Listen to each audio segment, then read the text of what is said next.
connaissez Nami ? Eh les gars, faites pas genre, vous connaissez tous Nami, on le sait.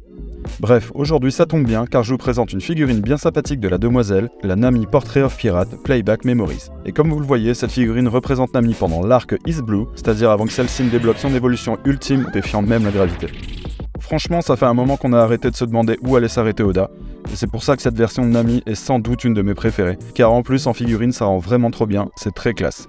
La figurine est produite par Mega House, une marque réputée pour la qualité de ses modèles, et ça se ressent même boîte en main. Celle-ci est plutôt jolie, laisse entrevoir le personnage et elle est ornée de plusieurs photos mettant en valeur le personnage avec ses accessoires. Les accessoires justement, la figurine est livrée en 7 parties, le corps, les 2 têtes, 2 bras, un bâton de combat et le socle.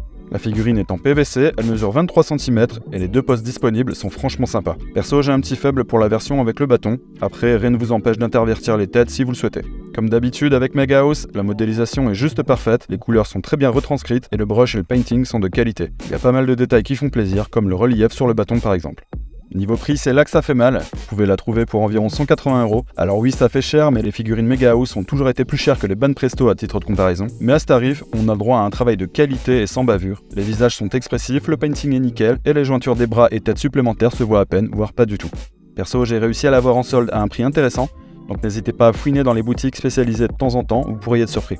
Comme d'habitude, pour mieux se rendre compte de la taille de la figurine, je l'ai placée entre 2 modèles plus classiques, une Ban Presto BWSC de Freezer et une autre figurine de Nami, assez grande celle-ci, la Flag Diamond Ship Code B. Perso, la V1, je la trouve franchement dégueu.